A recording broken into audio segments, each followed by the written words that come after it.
If you've ever thought pull-ups are impossible, especially as a woman, I get it. I was there too. In this video, I'm going to show you exactly how to actually get your first pull-up, what to do, what not to do, and the progressions that actually work. It took me 2 years to get mine, and I made every mistake so you don't have to. Hey guys, welcome back to my channel, and if you're new here, I'm Jenny and I share content to educate and inspire you through all things fitness, wellness, lifestyle, and everything in between. I first decided that I wanted to learn to do a pull-up in the beginning of 2022, but my attempt was pretty bad. I just practiced a few dead hangs, which were so difficult and so unbearable, and the first time I tried to do a negative pull-up, I dropped down so quickly that I was scared to go anywhere near a pull-up bar again for a few months. I was very inconsistent and just doing random things without a plan. But then I tried to take things more seriously again in 2023. Again, I did not train as hard as I should have, and I just did not know how to train efficiently and effectively to reach my goal. I was just doing the same thing again and again and getting demotivated that I still couldn't do a single unassisted pull-up. However, with enough determination, on one random Monday evening in October 2023,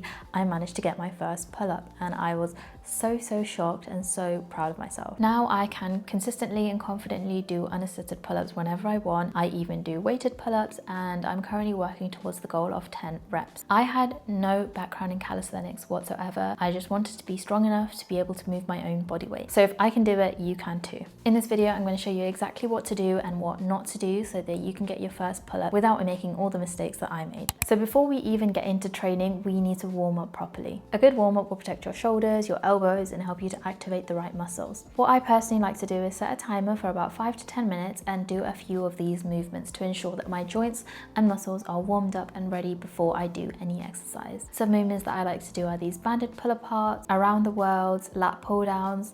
I like to use a band like this, but you can also use a rod, PVC pipe, whatever it is that you have. Now, just a warning, bands are going to be an essential piece of equipment for your pull-up training, as you will see later on in this video. Now, before jumping into full pull-up training, there are a few basics that you need to master. These build your foundation and help your body to learn to support your own weight safely. The 3 exercises that you need to be able to do are the dead hang, the hollow body hold, and scapular pull-ups. Now, if you're a true beginner like me, I would suggest to go easy in the beginning. When I first started, I could barely do a dead hang, and I couldn't even think about doing a scap pull-up, so there are progressions that you could do to be able to get these movements to the level that you need them. A dead hang from the bar builds grip strength, shoulder stability, and it helps your body get comfortable holding its own weight from the bar. Stand on a box or jump up so that you can grab the bar with an overhand or a neutral grip, hands about shoulder width apart.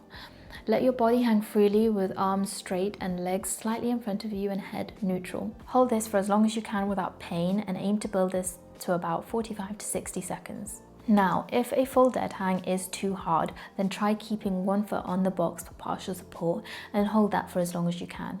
You might need to gain some confidence and trust in yourself to be able to hold yourself in that position. I mean, after all, it can be a scary experience to hold all your weight in both hands like that for the first time if you've never done it before. Then after some time, your body and your hands will learn to adjust and get stronger, and you'll be able to take both feet off and just hang. The hollow body hold strengthens your core connection and keeps your body stable during the pull-up. Try holding it on the floor first by lying flat on your back, arms extended overhead or by your side, legs straight. Press your lower back into the floor, no arching. Lift your shoulders and feet a few inches off the floor so only your lower back and glutes stay in contact. Keep your arms by your ears or your side, chin tucked slightly and toes pointed forward. Aim to hold this for about 20 to 30 seconds, breathing steadily. And then once you build up the amount of time that you hold it for on the floor, you'll be able to do it on the bar. While doing it on the bar, it is the same cues, shoulders down and core engaged, and try to think of yourself to be in like a banana shape. Scapular pull-ups teach you to engage your lats before you bend your elbows, essentially the first part of the pull-up movement. Hang from the bar with straight arms and an engaged grip, starting in the dead hang position. And then without bending your elbows, pull your shoulders down and back, like you're trying to tuck your shoulder blades into your back pockets. Your body should rise just an inch or two, and that is enough. Pause briefly and then slowly relax back to the starting hang. Repeat this for 2 to 3 sets of about 8 to 12 controlled reps. If you can't do them with your body weight just yet, then you may have to start with banded scap pull-ups. The resistance band will give you some support, slowly increase the number of reps that you can do and reduce the resistance over time, and eventually you should be able to do them with just your body weight. It might take you 1 or 2 weeks or even longer to build up this initial strength, but it is so important and lays the foundation for the other progressions and eventually the pull-up itself. So once you've got your basics down, you're ready for the fun part, the progressions that will actually build your pull-up strength. The first exercise we have is negatives, which are the most effective but also the hardest progression. Start on a box that places you at the top part of the pull-up movement. If you don't have something as high as that, then stand on the highest surface you have and hop or jump to the top of the movement. Your grip should be shoulder width, stay tight, ribs down, core engaged, and legs slightly in front of you. Think of that hollow body hold position. Step off the box and lower yourself as slowly as you can all the way down, aiming to be between 5 to 8 seconds. Then reset and repeat. The slower you can control the rep, the stronger you are getting. Negatives are the single best way to bridge the gap between no pull-up and your first pull-up. Most people can control their body weight lowering phase even if they can't pull up yet. So training that phase teaches your body the exact movement pattern and builds the same muscles you need to pull yourself up. Controlling your descent for 5 to 8 seconds strengthens your lats, biceps, forearms, and your stabilizers all at once, especially in the weakest range near the bottom. Assisted pull-ups. There are various ways you can do assisted pull-ups, but the most common and the one that I used is band assisted pull-ups. I have a range of these resistance bands that I got from Amazon. All the equipment that I mentioned in this video, by the way, will be linked in the description box below. The thicker the band, the more resistance it will give you, and therefore the more assistance you will have. When you're just starting out, you'll probably be on the thickest band, and then as you get stronger, you'll be able to work towards the lighter, thinner bands. The way I use them is just by looping them over the top of the bar like so and putting both feet in the band. Then I step off nice and gently, starting from a dead hang position, and pull up smoothly until your chin is above the bar, and then lower under control. Aim for 8 to 12 reps and then progress to a lighter band when you're able to, for example, get 12 strong reps. Now the last exercise is Australian rows, also known as inverted rows. For this exercise, set the bar at a certain height, lower your body, grab the bar with an overhand grip, plant your feet on the floor and row so that you're pulling your chest towards the bar, squeezing shoulder blades together. Lower, slowly back down and repeat for about 3 sets of 8 to 12 reps. Keep your hips in line with shoulders, pull elbows towards ribs and pause briefly at the top. Now there are 2 ways to progress with this exercise. The first is to lower the bar, so the lower the bar the harder it gets, and the other is to go from having your legs bent to your legs straight. The straighter your legs, the harder it is. A little tip from me is to put a weight at the end of your feet if you're doing it with straight legs to keep your feet stable as you perform the exercise. So now that we have built our foundations and we know the progression exercises that we need to do, it is time to have a plan. You need to have at least 1 dedicated pull day per week where you will hit all the necessary muscle groups needed to build pull-up strength. Just these progressions alone is not enough. Ideally, if it's possible, I would suggest having 2 pull days per week if you're really trying to build that strength and want to reach your goal as soon as possible. Alternatively, you could do what I do, which is I have a dedicated pull day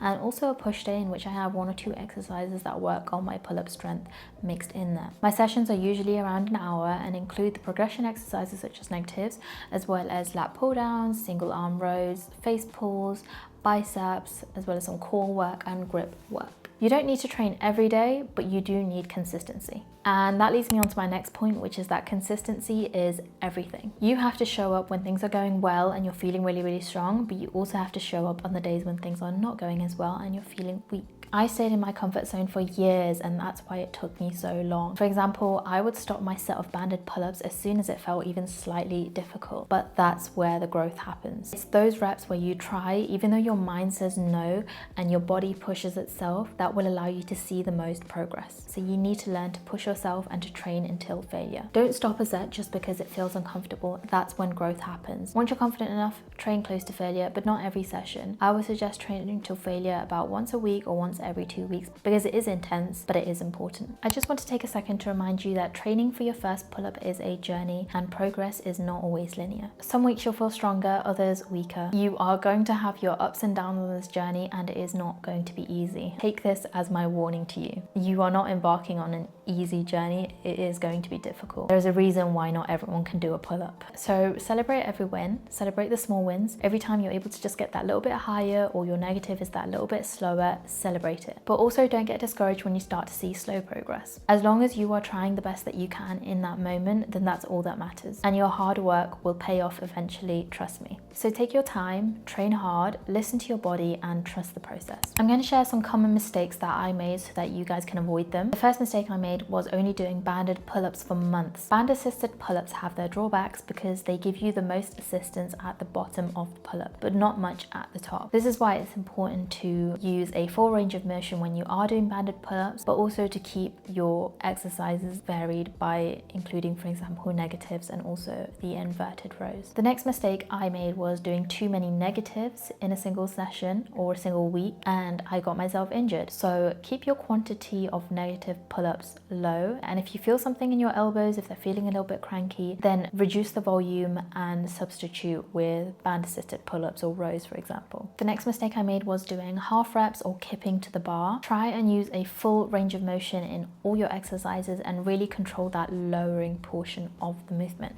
The last mistake I made was underestimating the role of the core. Your pull-ups aren't just arms, your core matters too. So make sure that you are doing exercises to strengthen your core at the same time, such as hanging leg raises, knee raises, or any other core exercise. So once you're consistently performing the progression exercises and you're feeling nice and strong, it is time to test your first pull-up. That's what I did. I could feel I was really close to my first pull-up, so whenever I saw a pull-up bar, I would just go and attempt one. And if I didn't get it, it was fine. I moved on and continued with the rest of my workout, but you never know when it's there until you try it. The first time I got my pull-up, I just tried it because why not? I felt confident that day and I got it and I was so surprised. Just a few extra tips to help you guys on your pull-up journey. Use accessories to help with your grip. Honorable mentions to lifting straps and liquid chalk, or you can use any type of chalk. I do not go a single pull-up session without them. They will help with your grip so that you're able to hold onto the bar longer without slipping and falling down, and they ensure that your grip is not the reason that you're not able to lift as heavy. Yes, I know building grip strength is important, and when I first go into my sessions, I always start with a few dead hangs or scapular pull-ups without any chalk, and then I get out my chalk for the rest of the session. Don't use straps on the bars, that is dangerous. Use them for your other lifts such as your lat pull downs or your rows, so that your grip is not a limiting factor as to how much weight you can lift. My next tip is to try to train other areas of your upper body too. For example, you could have a push focused upper body day to balance and support your pulling strength, because your muscles don't work in isolation. So ensuring that you have strong shoulders, for example, will help get your first pull-up.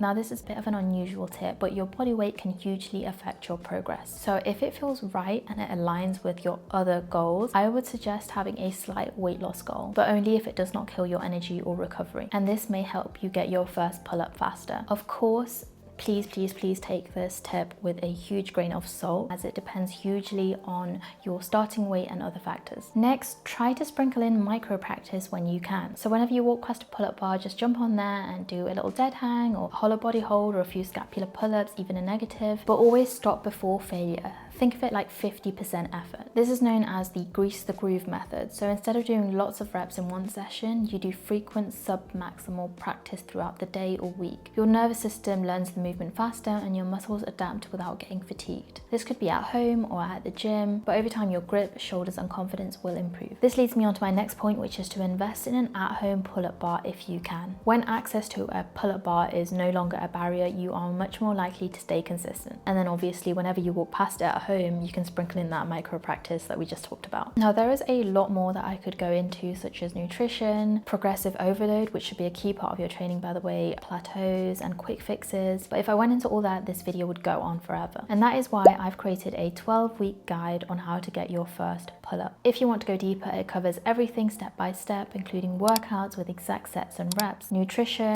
troubleshooting and much more. I've worked really hard to make sure that this guide actually helps you alongside this video to get your first pull-up, and so that your journey is not as difficult as mine was. My 12-week guide is linked in the description below. I've also put together a free 7-day pull-up starter plan, which if you want to start today, you can grab in the description box below. So that is everything, guys. Just remember to show up consistently, build your foundations first, train hard, and remember that this is a journey. Don't give up. Your first pull-up could just be weeks away if you stick with it. Thank you so much for watching, and best of luck on your pull-up journey. You've got this.